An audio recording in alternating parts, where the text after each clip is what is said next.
This video is sponsored by my OnlyFans, where I do my meaningful sex educational content, fitness, health, nutrition, relationship advice, and more.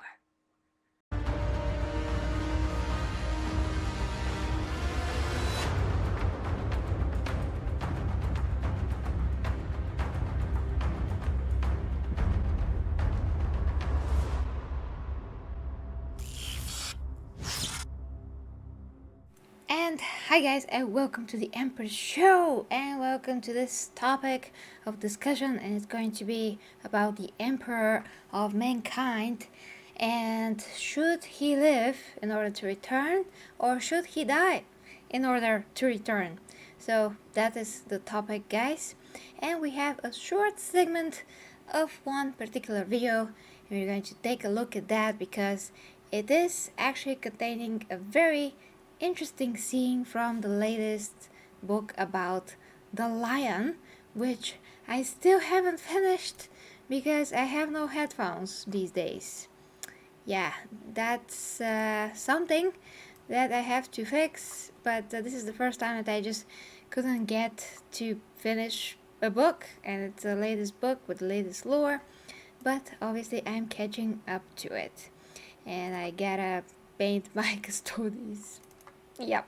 Okay, guys, so this is a very interesting topic, and in the realm of 40k, there were fans that have been speculating about how the Emperor should return or not, actually, or if he returns, what exactly is going to happen in general. Will he be a god? That's another topic, kinda, but it is connected still. Or if he just died, what's gonna happen? So this is the video, Will Killing the Emperor Save Humanity? Yeah, 40k lore. And I'm gonna let you know now, of course, the channel, it's a very cool channel. It's one of those that I also watch when I have time, of course. And I'm going to tell you my thoughts, and we're going to take a look at this particular clip, but it's really amazingly interesting. So this is by Westhammer. Yeah, one of the biggest 40k channels for sure. So I'm going to put that into the description after the stream, and maybe a pin comment. Okay, so first, to let you know what I think, and by the way, this is an AI art of the Emperor, like the upper part. This is the AI art. I mean, one of the AI arts that I created as an experiment to see how the AI is going to, present the Warhammer, the Warhammery Emperor. Yeah, very funny. And by the way, guys, you can go to the community tab and vote for a new channel name. I'm actually changing my name here because just Garage Reviews is no longer relevant at all based on things that I have done, and the 40k crowd has been the most faithful and just the most consistent. Although I'm interested in 500 tons of things, this is not how YouTube works. So I literally need to choose one thing and focus on it.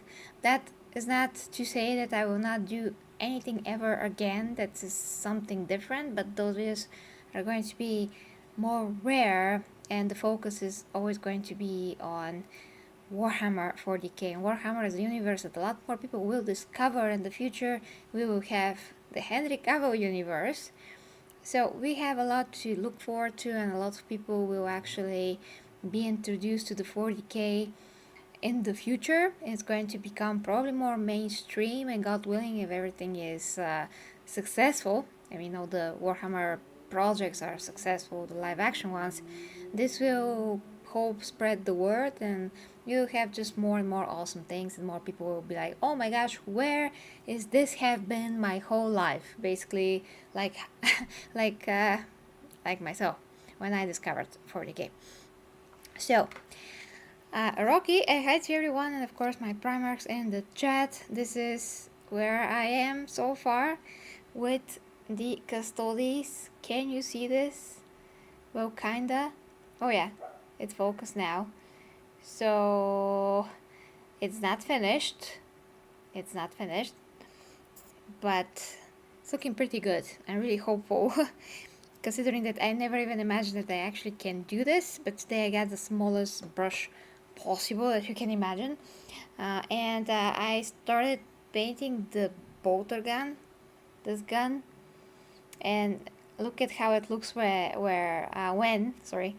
it has no paint at all, when it's just like plain plastic. Well, actually did put some here, but for the most part plain plastic. This is the McFarlane figure that I have specially so I can make it a golden Astartes figure. So even with like a wash on top of it, it looks a lot better than originally did, and I'm using this one, this particular paint to do this. It is, what is this? A Rune Lord Brass. Yeah, if anyone is interested, whoever has the GW paints. Okay, so yeah, thank you, dear Ivy. Yes, I'm so happy with the freaking miniatures. Okay, anyway, speaking of the golden boy, so speaking of the main golden boy, guys, so should the emperor of freaking mankind return as dead or alive? This is just so interesting. So basically, I am on the side, I mean in general, my initial thought on this, and still is, but I have to think about it, is that, you know, the emperor, if he is to return, he should be resurrected, because if he recovers his body, he's a perpetual.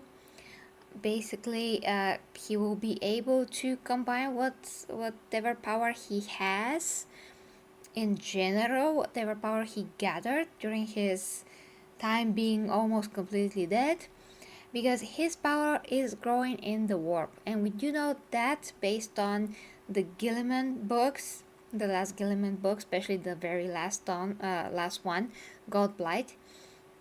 We know that the Emperor can revive Gilliman, can restore him from death, can revive his flesh, basically build him up and destroy the God Blight, make him stronger, make him literally as brand new. And this is something that the Emperor did now, like a few months ago, basically, in canon, in real time, and all of that. So we know that his power has been growing, and we are speculating, by we I mean, you know, fans, that maybe he is becoming a full-fledged god. And that has been, you know, something that is logical. But then should he die to be, you know, freed from his mortal coil, and therefore going into the warp fully, although we are not sure how much, I mean, to what extent he's actually tied to his body. I mean, he is tied to his body because he can act through it, but in a way that this is like also his link to the physical universe, so he can still act upon the physical universe. How about, guys, if he doesn't have his body here, if he dies, will he have the power to resurrect Gilliman if the same thing occurred? Or, you know, God forbid, chaos gods. No, I'm kidding. The Emperor forbid, like the lion. If someone hurts the lion to that extent that he is basically dead, decaying in real time, because power, whatever it is, the reason, then the Emperor is like fully in the warp, and he cannot act on the physical universe in the same way. He cannot bring his body back and recover it, you know, restore it, rejuvenate it, whatever. What then? I mean, we have to think about that, you know? The whole point of Chaos needing demons and primarchs and whoever they can get their hands on to act in the physical world is because they cannot cross into the physical world themselves. They need someone else to do it. They need someone else to be physically in the physical world to do certain things. And the Emperor has the advantage of being in the physical world and barely being kept alive by the Golden Throne, and still he is up there in the warp anyways, and he's doing a ton there. So he is there, he is here, and he has power over the two planes of existence to one extent or another. And I do feel that GW actually listens to the people sometimes, because a lot of the fan theories ended up in the real lore, to a certain extent, because those ideas are actually pretty good. So, maybe if GW agrees to particular changes, if those changes are not in any contradiction with their idea of business, maybe, just maybe, those um, you know, fan predictions, fan theories could really end up in the real lore, and that is exactly what happened here with the Lion Book. So let us hear this particular segment, and then we're going to further discuss if this is true or not, and all of those things. Some of those more chaotic members of the Fallen may have ended up like the sorcerer Seraphax, the leader of a chaos warband known as the 10,000 Eyes, that features heavily throughout the novel. They were the ones that burned the world of Camrath shortly after the Great Rift opened. This was a world that had not been heavily defended and only had a small detachment of Blood Angels left to guard it. The 10,000 Eyes had come to bring death to this world, flooding it with mutants and heretical cultists. The Blood Angels here were overwhelmed, and the 10,000 Eyes set up a base of operations in their fortress. They would then take to experimenting on the surviving Blood Angels, in something they referred to as the Blood Rage Project. We're not really given any deeper insights into this during the book, so I'm assuming this is a seed for a future storyline. Throughout the entirety of the story, the 10,000 Eyes are depicted as your typical Chaos Warband. A lot of scheming, backstabbing, over-the-top bloody gory rituals, and basically a whole bunch of rampant, unchecked blasphemy occurring on just about every page. It's something that we've seen in the novels time and time again, a chaos warband that no one has ever heard of that exists just to be an antagonist for the story's heroes to fight against, nuance being reserved for chaos legions that are already firmly established within the lore. By all accounts, these are just another group of angry Chaos Space Marines that want to see the galaxy burn. This isn't helped by Seraphax, their leader, having an appearance described as wearing a suit of black armor covered in eldritch runes that hurt the eyes to look at, and are constantly shimmering and shifting into different arrangements. Or the fact that his face is permanently half on fire, unless he gets pissed, and then it's a full-on Ghost Rider situation. One of his grand accomplishments was the creation of the Ostella and a set of blood chains that was strong enough to bind a Primarch. The former being a giant floating disc made of bones that floats around in orbit above the planet of Sable that the 10,000 Eyes have taken over, and the latter of which being unbreakable chains made from the distilled iron that the Chaos Lord has sucked out of the blood of every living person on this planet. Skipping over a whole bunch of stuff here, but eventually the Lion comes to this world under the pretense that even though his son is clearly a monster, he intends to meet with him and offer him and the Fallen that follow him the same offer he has given to all the rest. If they swear that they are loyal to the Imperium and follow him in defense of humanity, then they can be forgiven. Seraphax has no interest in redemption and instead is luring the Lion into a trap. The Lion and his fallen companions, who he refers to as the Risen, end up assaulting the governor's palace where Seraphax is located. Seraphax leads him on a grand chase throughout the palace, but eventually he falls into his trap, getting captured and bound within his chains. It is here that Seraphax reveals his plans to his Genesire, and based on everything else we've been told about him and the 10,000 Eyes throughout the book, his plan is not what we're expecting. You see, despite all of the horrible things that this sorcerer has done, all of the blasphemous rituals, the pacts with dark gods, all of the hateful followers that he has gathered to his side, Seraphax's ultimate goal is to set the Emperor free so he can finally destroy chaos. And in order to do that, he will have to journey to the Golden Throne and kill the Master of Mankind. For context, the scene we're about to talk about in the book sees Lionel Johnson bound before Seraphax by his blood chains, and his ritual has just begun. "You have been gone for so long," Seraphax says, shaking his head. "The galaxy is riven, the Imperium a shell. There is no hope for anything other than Abaddon's endless wars. The flame of humanity will sputter out and die, and the stars will be reclaimed by the sort of Xenos bastards we should have eradicated 10,000 years ago. I can do nothing to stop this. You can do nothing to stop this, Primarch though you are. Only one being exists who can. The Emperor." The Lion stares at him, mistrust and hatred warring with hope. He still lives? The Emperor still lives? You know this? Seraphax's smile is like lightning, there and gone again, almost before it is seen. The warp tells me many things, and some are not to be trusted. But yes, Father, the Emperor still clings to existence on the Golden Throne. Were that not the case, there would be such a disturbance in the imperium that the bluntest of humans would feel it, even on this side of the Great Rift. No, he survives, and I will be sending you to see him. The lion blinks in shock. Okay, sorry, the mic. So, firstly, guys, because I have made a note when I heard this,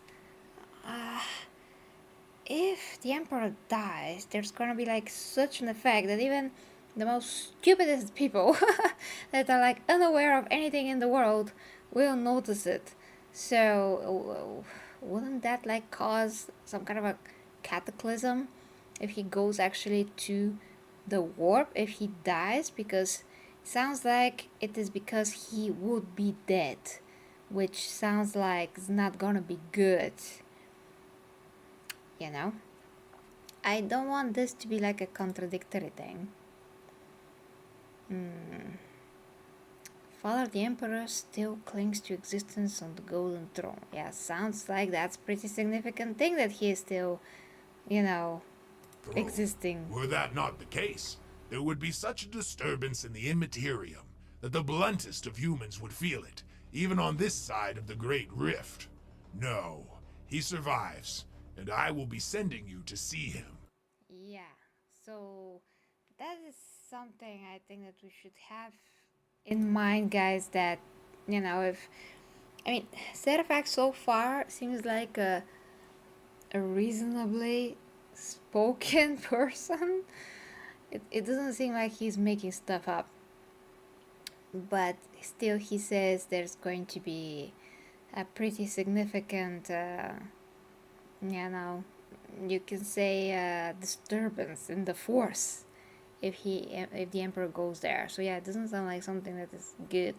Okay, continuing. The lion blinks in shock. Has he misjudged the situation somehow? Is Seraphax truly as forsaken as he seems? Or is he merely delusional? Yet his words do feel like disconnected rantings.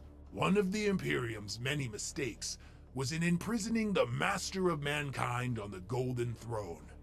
The Emperor must be allowed to die. Death is only the beginning for one such as him. Only then can he ascend fully into the warp as the true god he is. Once there, no longer enfeebled by the anchor of his broken mortal body, he will destroy the ruinous powers and the wailing deities of the Xenos races and oversee humanity's second great crusade. Okay. Stop it right there. That's a lot. And first we have to ask ourselves, why would Seraphax want this? I mean, he is serving the ruinous powers, or whoever they serve, like Slanesh. I'm not sure actually. It doesn't really matter, but yeah, why would he want to do this? Why would he actually be loyal to the Emperor? You know, maybe because he knows very well that nobody in their right mind will want to kill the Emperor, because they will not have any proof to believe that he will be free, and actually that will return him to power, and actually that will enable him to become a full-fledged god finally, you know. So you have to wonder if this guy is really telling the truth. You know, maybe that was his only way to gain power, in the same time to stay loyal to the Emperor. That is not out of the question. It does make sense to me that that is a tactic that maybe he is using here, which is very interesting. Yeah. But how he can destroy, he's so powerful that he can destroy all of chaos and even the deities of the Eldar and others? Just can't believe that, honestly.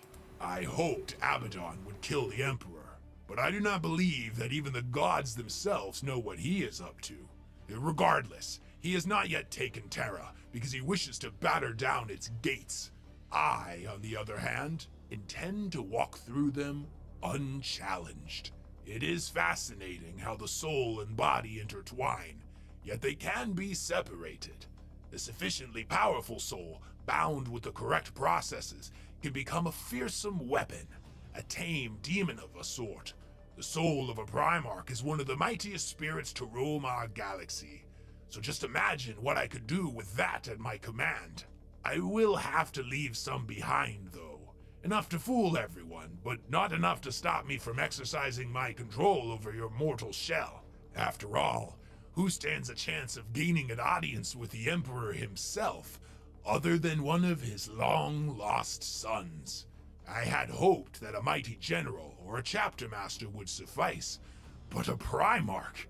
Even the custodian god would hesitate to stop you. The lion is trying to fight Serafax. Okay, but possessing someone else, that's an evil act. Totally, totally overriding someone's personality. I mean, why didn't he just try to convince the lion? So the lion can do it himself? I guess Serafax does want this to be under control situation, which again means that he's just evil. Basically, if he had like pure intentions to bring the Emperor, he would trust the lion and tell him different things to really prove and convince him. But no, he just wants to literally take forcefully his body and pretend that he is a lion, leave something from his personality behind so he can pull it off convincingly. I don't know how he's going to do that, but yeah. Sorcery, but he barely knows what he is fighting or how to do so. It feels as though someone is trying to pull his skeleton out through his skin, and all he can do is concentrate as hard as he can on remaining whole and himself. Why resist? Is this what you want your life to be? Meaningless protection of meaningless worlds while the darkness closes in. I am damned already, but I am giving you the chance to do one final great deed.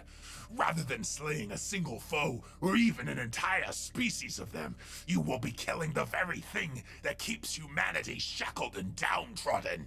Okay, there's a lot to take in here, so let's break it all down. Serafax's intentions are to separate Lionel Johnson's soul from his body. He would then go on to possess the Primarch's physical form in order to get close enough to the Emperor in order to kill him, thus setting his soul free to ascend to even greater levels of power within the Warp, where he would ultimately save humanity by destroying chaos. Likewise, the lion's soul being separated from his body would then also grow more spiritually powerful, but it would ultimately be bound by Serafax, who would in turn use it to fight against chaos. Serafax's grand plans are not allowed to come to pass, as the Fallen come to the rescue of the lion, and with their assistance, he is able to break free from the foul sorcerer's grasp.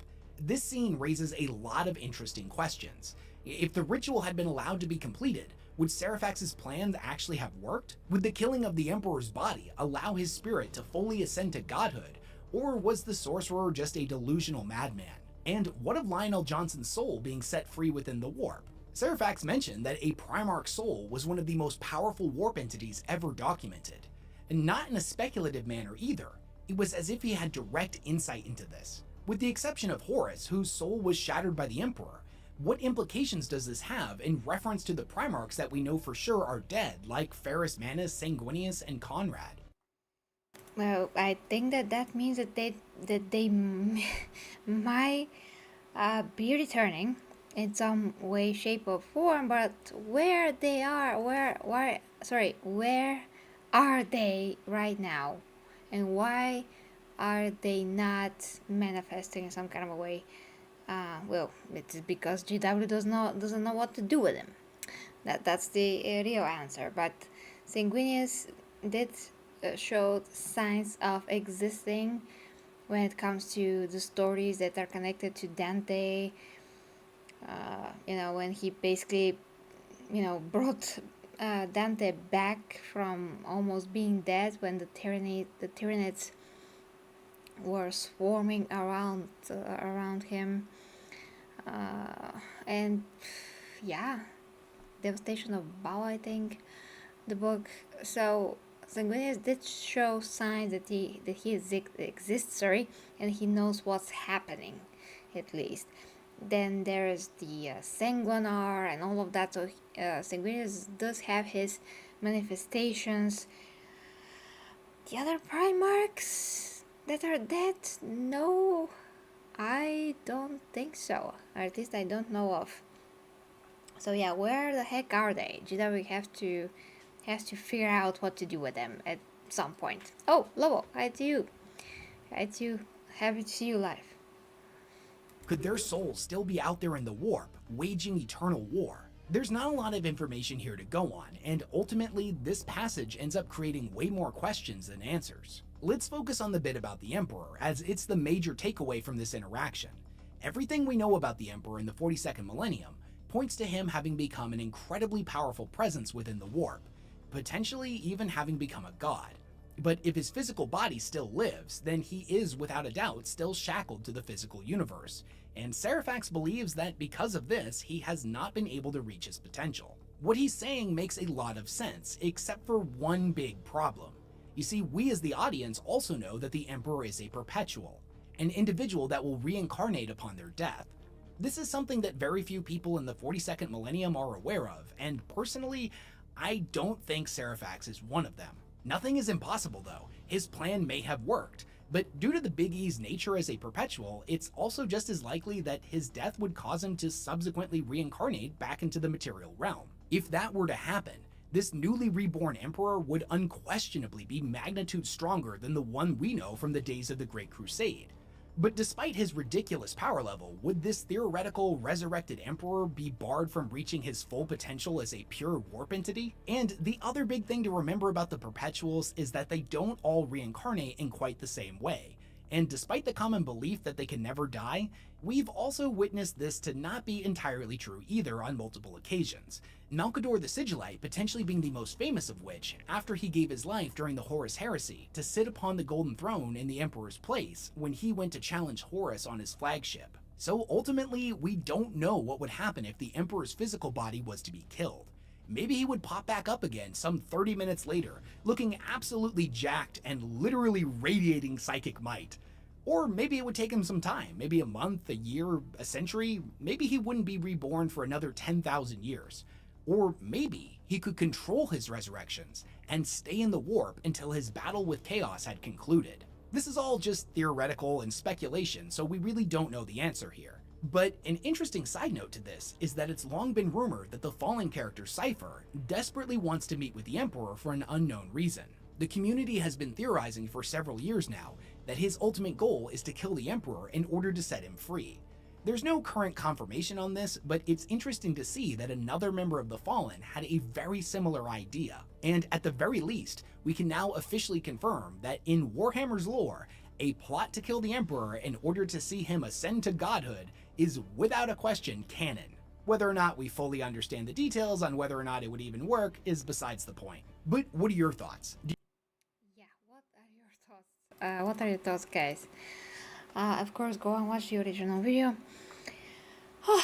But yeah, what are my thoughts? Well, as I said, guys, if he dies, I don't know if that's gonna work in this kind of a way. I mean, he's either bound to Earth, and remember, he's building his power for 10,000 years now, more than 10,000 years, because he is in this state. So he is gaining more power as he goes. Maybe he does need to be liberated, but then again, when he's going to reincarnate, can he just make a body out of thin air? Or why can't he just recover his own body, you know? If he can recover Gilliman, why is he not doing the same for himself? I hope that GW will come up with some kind of a logical explanation. Maybe the Golden Throne prevents him to apply such, rejuvenating, restoring power to himself, because the Golden Throne ultimately holds him, and it is using him, to keep chaos. It's a device after all, so is a device. It keeps him somehow, some way. So yeah, it's not only a life support, it's kind of like a prison. So I do believe this guy Seraphax. I'm just not sure. I mean, I believe him to a point, but yeah, I'm just not sure if the emperor really dies, if that's it's really going to, free him. And then he said that he is doomed, Seraphax, that is, which means that if the emperor does destroy the ruinous powers, then Seraphax will automatically die because the powers that were sustaining him so far will no longer be there. I don't know. I think that the emperor could, well, technically still survive and recover, but this also is a theory, about this particular picture that is drawn like the emperor recovers a bit because he doesn't look that much as a skeleton compared to before. He looks a bit more recovered, a bit more, with more skin on his bones, kind of like the different stages of the Mummy, the movie. When he was eating people, he recovered more and more of his face. But then again, this art was also done in different circumstances, and it wasn't with this idea originally, it's just the artist doing this just because. So I mean, I covered the story, I don't remember the details, but yeah, it wasn't, technically, because he wanted to depict how the emperor is recovering. So we can't really stand on this this theory, until GW has something better to confirm or not. Jesus. I personally want to see, the emperor just be back physically. That's all I want to see, and to really see if he is a god. If he is a god, yeah, because he wasn't. And then again, a god should be someone that can create, not only destroy. And we have not seen this so far. Like, who is creating anything in the 40k universe of the gods? They're all acting like just demons. All of their actions are just very petty and pathetic, and sometimes when they do bestow some kind of a power or whatever it is that you think it's positive, is actually just a means to an end, and it's just another manipulation so they can do something bad at the end of the day.